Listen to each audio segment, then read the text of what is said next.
Welcome to Juice and Java, Syracuse University's only morning talk show. I'm Jessica Mendelson. And I'm Eliza Lennon. Thank you for joining us today.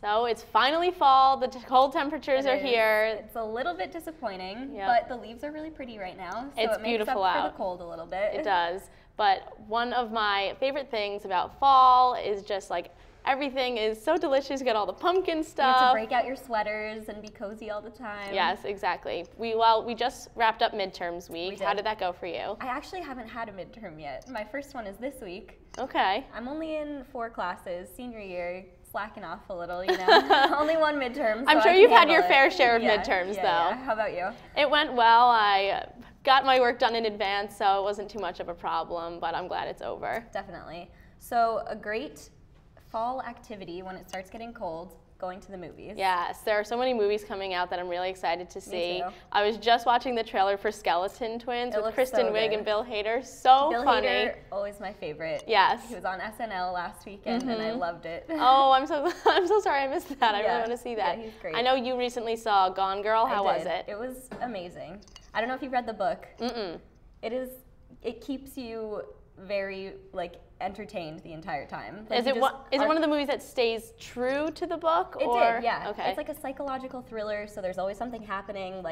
You're just glued to the screen the entire time. It was great. All right, that's really good. What else I are you gotta go looking check forward that to out. The Maze Runner? The Maze Runner, yes, that's gonna be a great one. Yeah, definitely. Yeah, I'm really excited. And another popular fall trend is pumpkin. So some of our Juice and Java reporters went out to find the best pumpkin spice latte around campus.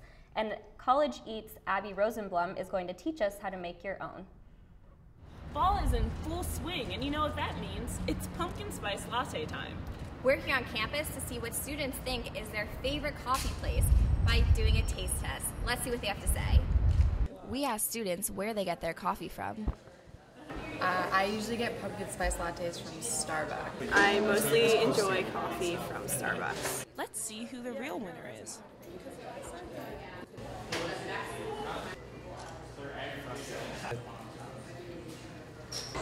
I feel like wine tasting, you know, like swoosh it around. Intravenous, just The first one is Dunkin' Donuts because it's the least flavorful. Dunkin' Donuts can be kind of basic sometimes. That was okay. This is unfamiliar, so I'm going to guess it's the Café Cabal, which I've never been to. I enjoyed the second one more because it has more flavor. This one was my favorite. What do you think it was? I think it was Starbucks. I like this one. I have like a sensitive sweet tooth. This one was Dunkin' Donuts, and this one was Café Cabal. And the results are Café Cabal in third, Dunkin' coming in second, and the place with the best pumpkin spice latte is Starbucks. I'm Abby Rosenblum again, and today I'm going to show you how to make your very own pumpkin spice latte. I mean, everyone is obsessed with Starbucks' version of the pumpkin spice latte, but personally, I'm tired of spending $5 every day getting my own, so I thought I would figure out how I could make my own and make it taste even better. So we're going to start with 3/4 cup of milk. I already brewed my coffee earlier, so just regular coffee. And we're going to add a tablespoon of pumpkin. Just regular pumpkin from the can. And we're going to add 1 teaspoon brown sugar.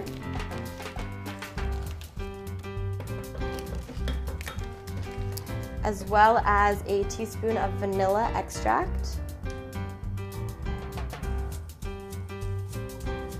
Goes right in there. And then pumpkin pie spice, which I make my own, but you can also buy it at the store. We'll say 1/4 teaspoon of that. And we'll just mix that up. And we're just gonna stick this in the microwave because we don't want it to be too cold when we mix it in with the coffee. So we'll just do like 35 seconds.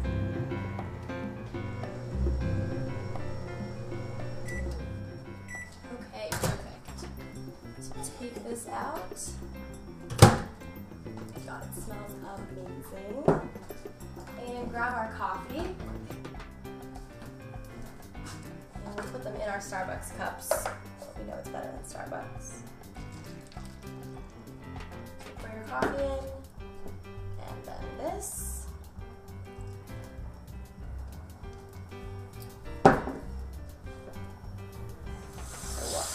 Finish up our whipped cream, and if you want to add a little extra sugar, if you like your drink sweeter, you might want to do that because it's not extremely sweet, but the whipped cream makes it sweet. There we go, your very own pumpkin spice latte.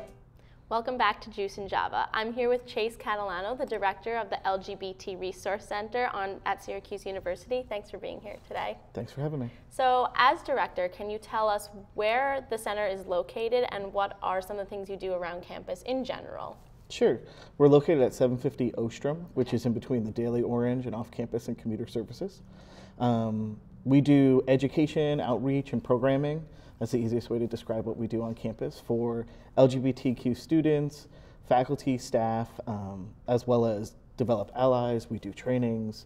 Safer People, Safer Spaces is our training, and try and connect with students in whatever ways they need us. Awesome. And so October 11th was National Coming Out Day, and Syracuse as a campus celebrates Coming Out Month. So can you tell us some of the events that have gone on in the past and ones that we can look forward to coming up? Sure. Our annual events are Chalk the Quad and Coming Out Stories, and those usually happen within the first few days of October. They're our way to kick off the events that are coming up.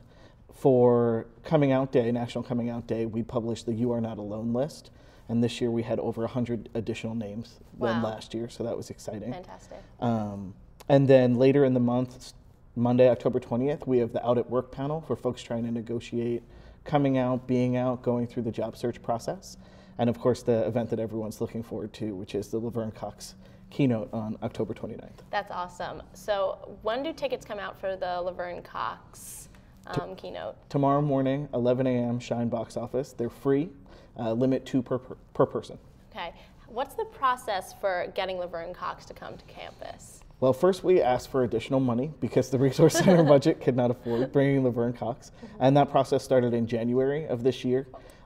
Once we got the approval for the additional funds, we worked with her agent, and this was the one day that she had left for October, so we were really lucky to get it. Wow. So it was pretty good. It's been a long process. It has been. What has been the feedback that you're getting from students that she's coming to campus? I think they're really excited, and we're getting a lot of interest from folks who don't normally attend Coming Out Month events, which is really our hope, is to get as many people from as many parts of campus involved and excited and hear what she has to say.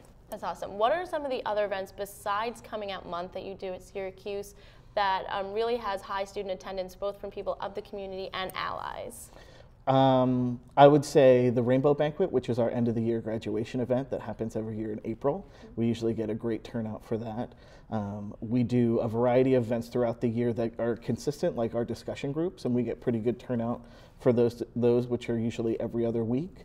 And then we do Trans Day of Liberation, and this year it'll happen in April, as it has every year. And we're hoping to bring Kai Alums, who's a former NCAA collegiate athlete, and talk about his experience in athletics and being trans and hope for the future. What are some of the most rewarding things that you've seen happen come out of the Resource Center? For me, it's the relationships with students, watching them develop from first-year students to graduating, or the students that show up their senior year and really want to be connected. We have students that bring ideas to us or that we take to the Creating Change conference, which this year will be in February, which is a national conference. And we usually bring somewhere between 8 and 10 students, and this year we had almost 30 applicants. Wow. So just to hear what they're learning, what they're experiencing, it's always just really exciting. And if people want to get in touch with the Resource Center, how can they go about that? Email us at lgbt@syr.edu is the easiest way to get a fast response. Okay, thank you so much for being with us today. Thank you. A few of our Juice and Java reporters went and checked out the new Thai Vietnamese restaurant, Sweet Basil, on campus. Let's take a look. Vietnamese cuisine. Our first review from Daily Orange, which came out everything positive. It's everything we pretty much get 4 out of 5 and 5 out of 5. So I think the staff is very awesome, I should say, and the students, they are awesome. The old space was a lot of work to clean up and everything. After all, it's been here for 50 years. So we did a lot of cleaning. and we went with the same kind of scene we had up in Merrydale. Same sort of scene, same sort of decor. We want a little bit more traditional look rather than modern, hip kind of look. In about 1 month, we're here and we're open. For Thai food, obviously, pad Thai is it's like a signature dish, almost like spaghetti and meatballs for Italian food. But right now, we're putting that off till a little bit later to introduce it because everybody knows pad Thai and everybody don't know the Vietnamese food side of it. So that's why we decided we're going to launch a Vietnamese food, that people try all different Vietnamese dishes first before we add on to more dishes on the menu. As you can see, our full menu is quite extensive. So our plan is to introduce few dishes a week, so every time you come back, you get something new to pick from. That's always the business model I want to follow. One thing is I told the staff, everybody that works here, we work as a team. Come try us out, try some new, delicious Thai and Vietnamese cuisine. Welcome back to Juice and Java. We're here with Jeff Kurkjian, who is a founding member of Otto Tunes on campus. And you guys just had a huge event last night, Cockapella. That's right. Can you just tell us a little bit about how that got started? Well, last year we decided to pair up with the Testicular Cancer Foundation, which is a great nonprofit organization that works with testicular cancer awareness. The disease is the most common among men 15 to 35, which is encompassing all college-age males. And I really think that it's important to spread awareness because 99% of cases you can actually, if you catch them early, then they're completely curable in stage 1. So it's really important. Awareness is the most important thing. And they have a Man Up and Check 'em, which is like a fun way of really lightheartedly thinking about a very, very difficult disease. And so last year we paired up with them and we had our first annual Cockapella in October last year.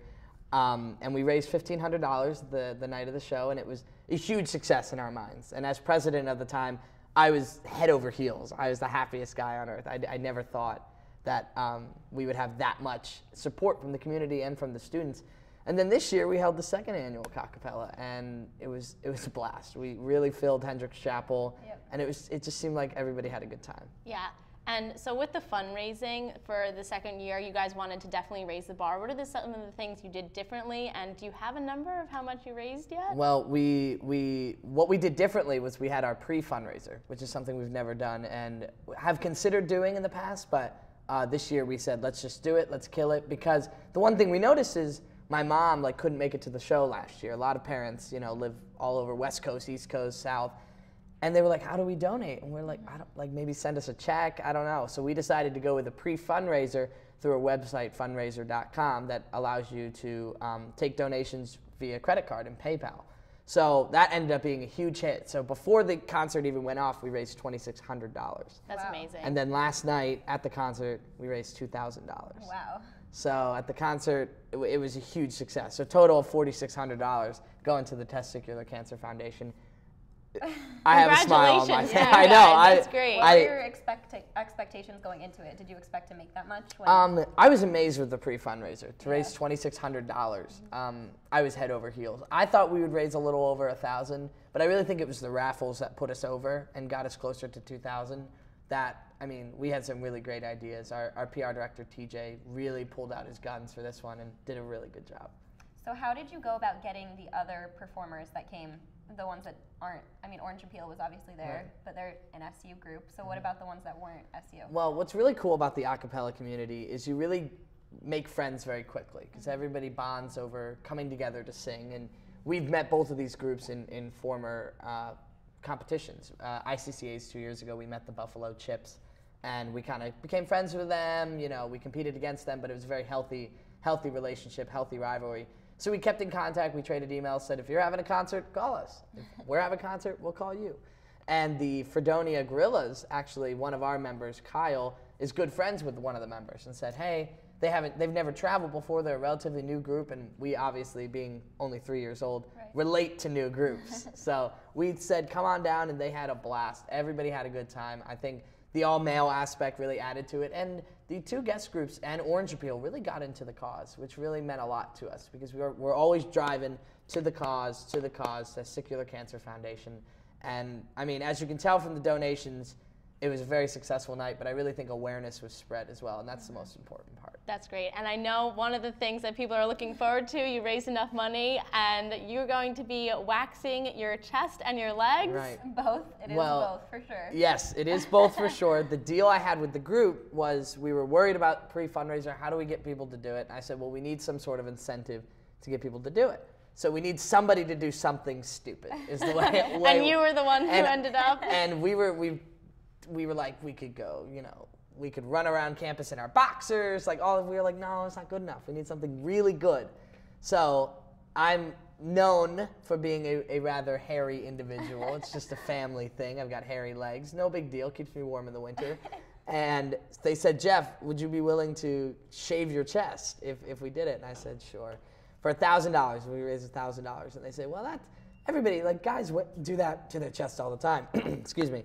And so I said, okay, for $2,000, I'll do my legs too. Wow. Never thought that I would be in this situation, having to plan with Garbos down on Marshall Street to actually have this done. But here we are. I'm going to be doing it now. So. Well, you'll have to send us pictures when this is. Well, there will be a video. So okay. All right, Auto-Tunes will be posting a video. It'll be all of Auto-Tunes is coming with me. Well, I was lucky enough to go along for the ride with Auto-Tunes from rehearsals all the way through to the show. So check out a little bit of what Cockapella was all about. Island, endless sea,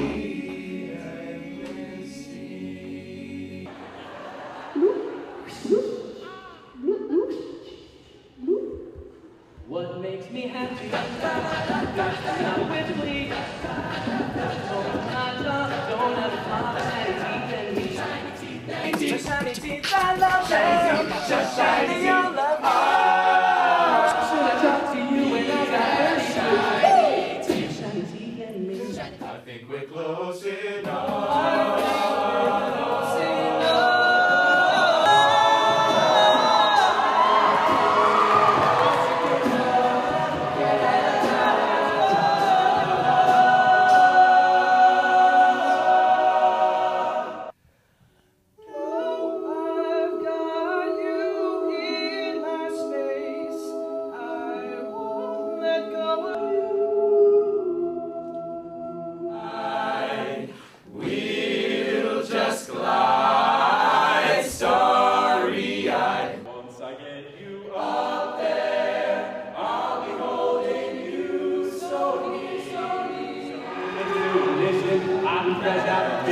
Mama rolling that body, got every man every wish. Sipping on rolling blonde. I'm like all over. It's the freaking week.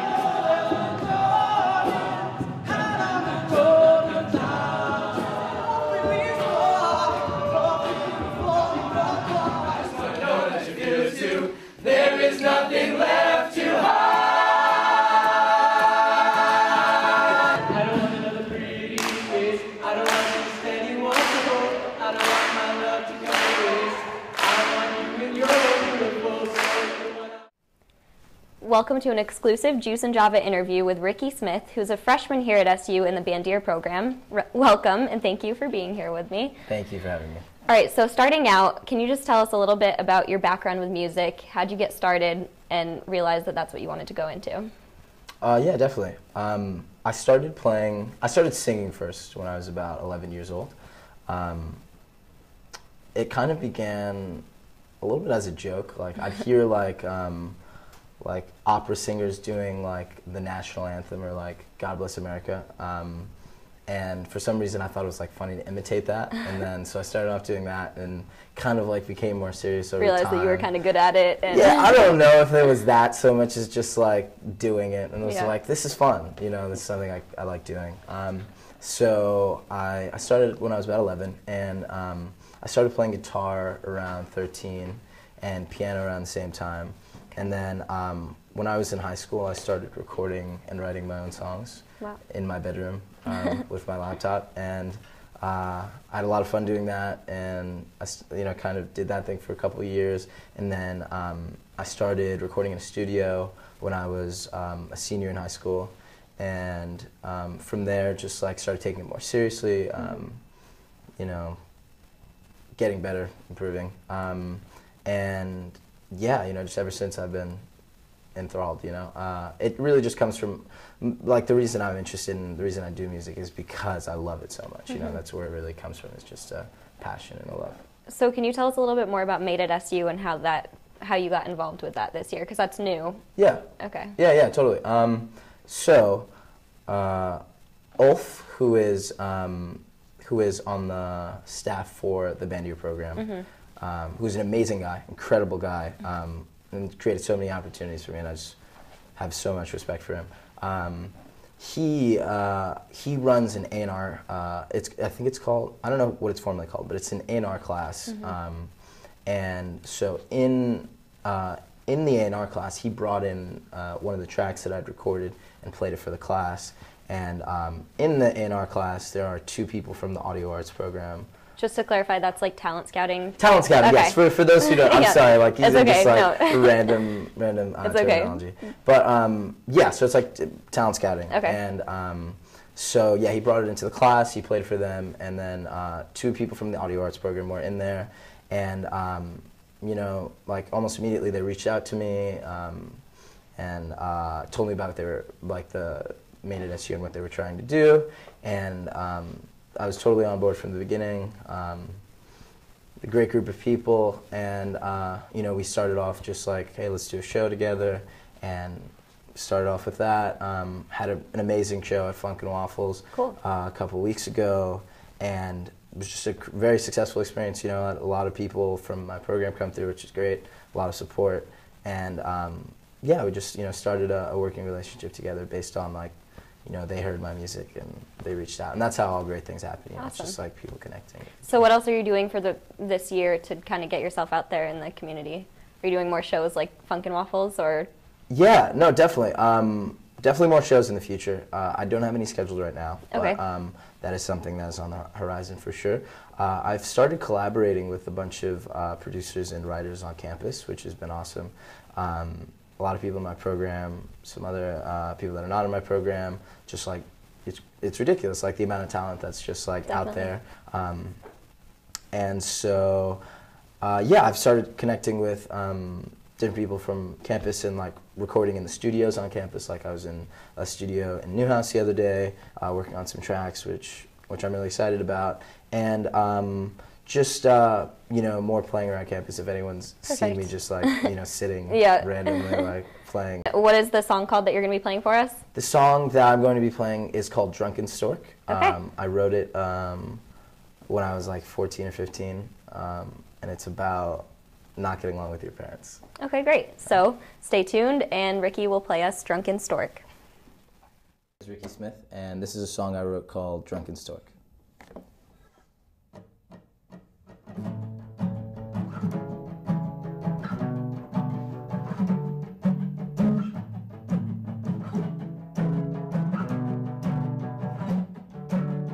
Where is his head? Is it lost behind his trundle bed? Didn't understand a word he said. Sad to be misled.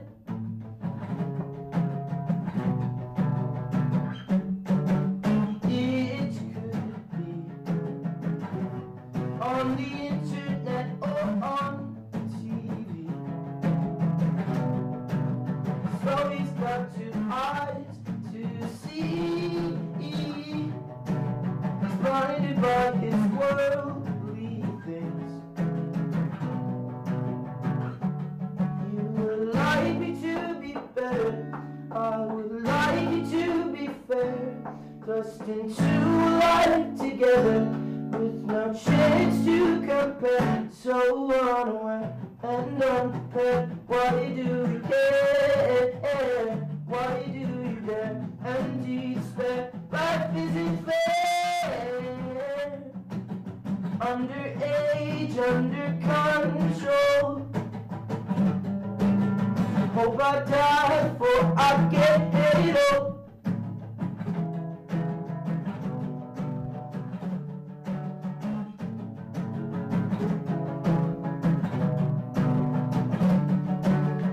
What's his plan?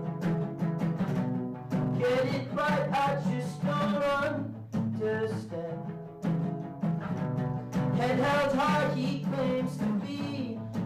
coming. It's time to take a stand.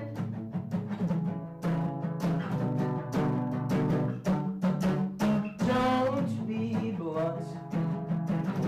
It's Mary Jane creeps her way to the front. Distracted by us, he is on the hunt. Schoolwork takes the brunt. You would like me to be better. I would like it to be fair. Let's spend 2 lives together with no chance to compare. So unaware and unfair. Why do we care? Why do we get empty stare? Life isn't fair. Underage, under control. Hope I die before I get paid old.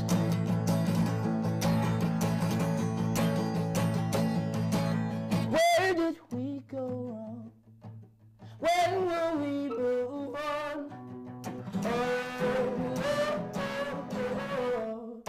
But you'll always be a distant part of me. But you'll always be a distant part of me.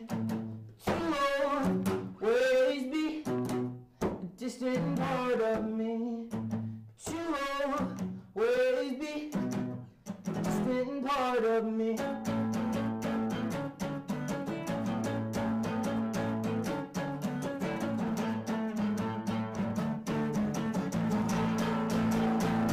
So unaware and unfair. Why do you care? Why do you get empty stare? Life isn't fair. Underage, under control.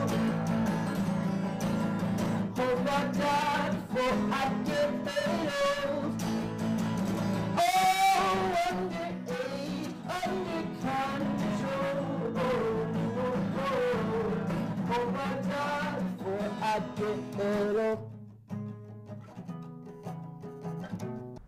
Welcome back. So we had a really great show today. Definitely did. Yes, I talked to the director of the LGBT Resource Center, and I learned so much about all the initiatives that Syracuse has for people of different sexual orientations around this campus. Definitely, and we learned that we are in the top 50 friendly college campuses for the LGBT community, which is awesome. It's so amazing. We also had a lot of pumpkin-related trends today on the show. What is your favorite pumpkin activity, food? So I love pumpkin pie, always, a favorite fall treat. And I love carving pumpkins to get the seeds out so that you can cook the seeds. I didn't know that you can cook the seeds. You can, and it's super easy. You can either salt them or make them sweet, put cinnamon and sugar on them, and you just bake them for a little bit, and it's perfect. It's like popcorn. Sounds like a perfect snack. I'll have to check that out. Definitely do that. How about you? My favorite is pumpkin carving. I've been carving pumpkins for as long as I can remember, and not just the faces, but the triangle eyes. Yeah, not that, but intricate design. So I really love doing that. That's my favorite part of fall, really. Yeah, a lot of music on the show today. Yes, we did. Cappella. Cappella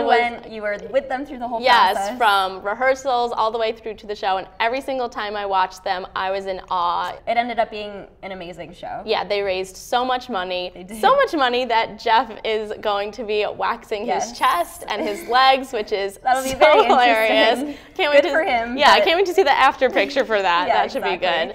And we also had Ricky on the show who sang. There's so many talented people. Yeah. And if you want to check out more about our musical guests or about our show, you can follow us on Twitter, Instagram, Facebook.